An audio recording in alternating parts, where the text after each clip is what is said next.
नमस्कार। इन खबर में आपका स्वागत है। 5 राज्यों में विधानसभा चुनाव का ऐलान होने के बाद सभी राजनीतिक दल चुनावी जंग में कूदे हुए हैं। चूंकि रैलियां या सभाओं पे प्रतिबंध है, वर्चुअल ही कर सकते हैं या 5 आदमी के साथ डोर टू डोर कर सकते हैं, उसी के आड़ में भीड़ लेकर के नेता चल रहे हैं। इसको लेकर के FIR भी हो रही है। विपक्ष के सामने सबसे बड़ा सवाल ये है कि वो बिखरा हुआ है और उसे उस बीजेपी से मुकाबला करना है जो कि काफ़ी संगठित है और हर लड़ाई को पूरा दम लगा करके लड़ती है। उत्तर प्रदेश और पंजाब जैसे राज्यों की तो बहुत चर्चा हो रही है, लेकिन एक राज्य है गोवा, जहां पे 40 विधानसभा की सीटें हैं और वहां पे चुनाव चल रहा है। तो लड़ाई तो बेसिकली कांग्रेस और बीजेपी में वहां होती है, लेकिन कई छोटे दल भी वहां इस बार एंट्री मारने की कोशिश कर रहे हैं। उसी में शामिल है TMC और आम आदमी पार्टी, शिवसेना वगैरह वगैरह।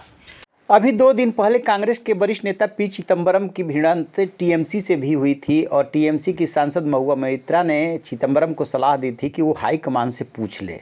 दरअसल उन्होंने TMC के प्रस्ताव को अस्पष्ट बताया था और TMC ने कांग्रेस के सामने मिल करके चुनाव लड़ने का प्रस्ताव दिया था। अब इन लोगों ने क्या किया कि चुनाव से पहले कोई आपसी सहमति बना करके गठबंधन नहीं किया, कोई ऐसा मोर्चा नहीं बनाया जो बीजेपी का मुकाबला कर सके।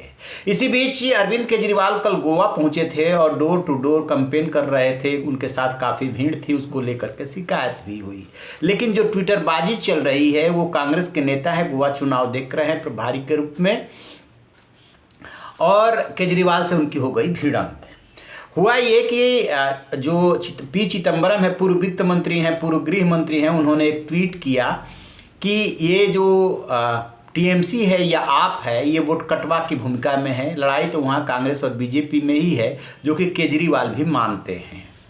जैसे ही इन्होंने वोट कटवा के रूप में उसे निरूपित किया, वैसे ही केजरीवाल ने तत्काल वार किया, सर ये रोना बंद कर दीजिए। उनका ट्वीट जो है हिंदी में एक लाइन लिख रहे हैं, उसके नीचे लिख रहे हैं कि गोवंश जो है, जो गोवा के लोग हैं, वो कांग्रेस में अपना भविष्य नहीं देख रहे हैं, ना कांग्रेस उन्हें देख रही है। कांग्रेस को वोट देने का मतलब बीजेपी का वोट देना है।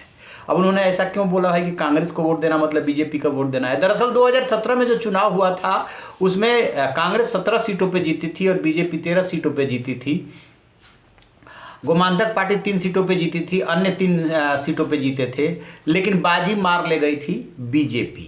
सरकार उसने बनाया, कांग्रेसियों को तोड़ लिया था। इसी पे करारा तंज किया है अरविंद केजरीवाल ने कि कांग्रेस को वोट देने का मतलब बहुत सेफली बीजेपी को वोट देना है।